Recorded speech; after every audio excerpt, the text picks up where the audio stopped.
আসসালামু আলাইকুম প্রিয় ভিউয়ার্স, কেমন আছেন? আজকে আমি শুটকি মাছ রান্না করব। আমি কিভাবে রান্না করি চলুন দেখি।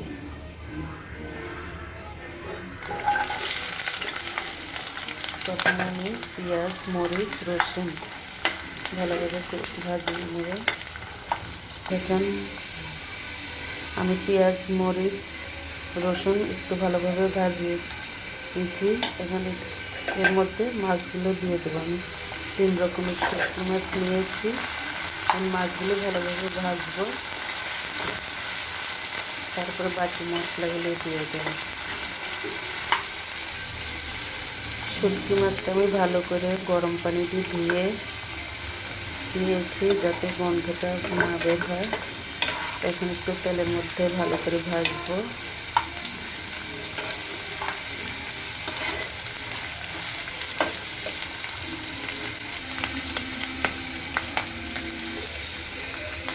লবণ,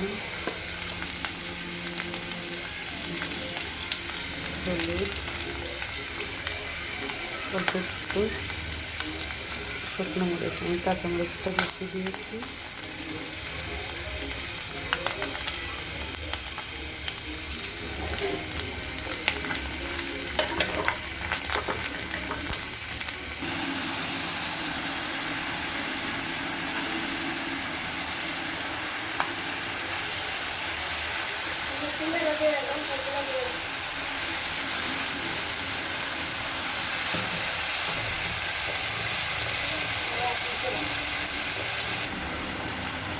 শুটকি মাছটা আমি কয়েক রকমের সবজি দিয়ে রান্না করব। প্রথমে দিয়ে দেবো পাটা আলু। মাটির নিচে আমাদের দেশে বলে পাটা আলু, এই আলুটার নাম পাটা আলু। তারপরে এই আলুটা একটু ভালোভাবে কষিয়ে নেব, তারপরে বাকি সবজিগুলো দিয়ে দেবো।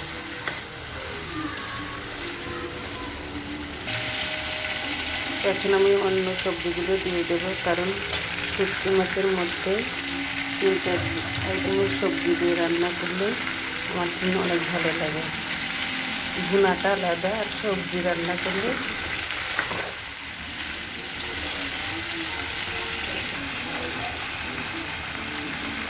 আমি তরকারিটা ভালোভাবে কষিয়ে নিয়েছি।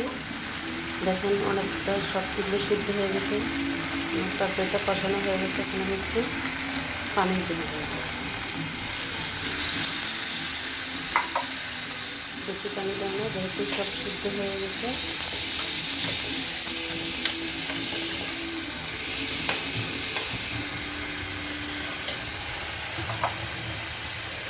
বেশি হয়ে গেলে আবার ভালো লাগবে।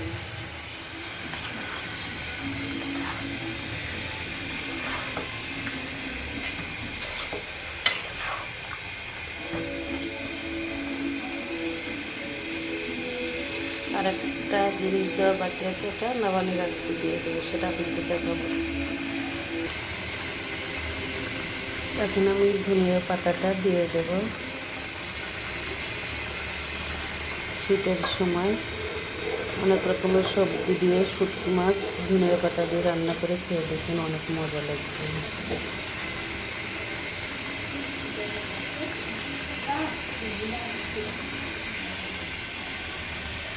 আমার রান্নাটা শেষ হয়ে গেছে।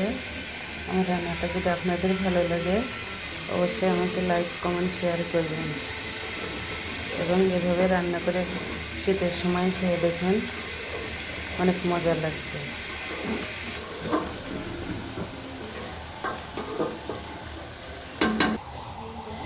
আমরা সবজিতে কাঁচামরিচ বেশি খাই, শুকনো মরিচটা কম খাই, এই জন্য হয়তো কালারটা এরকম আসে, কিন্তু সরাসরি দেখতে গেলে কালারটা দেখতে অনেক সুন্দরই। ভিডিওতে হয়তো এই কালারটা আসে, আপনারা অনেক হয়তো বলতে পারেন আমার সবজির কালার এরকম কেন।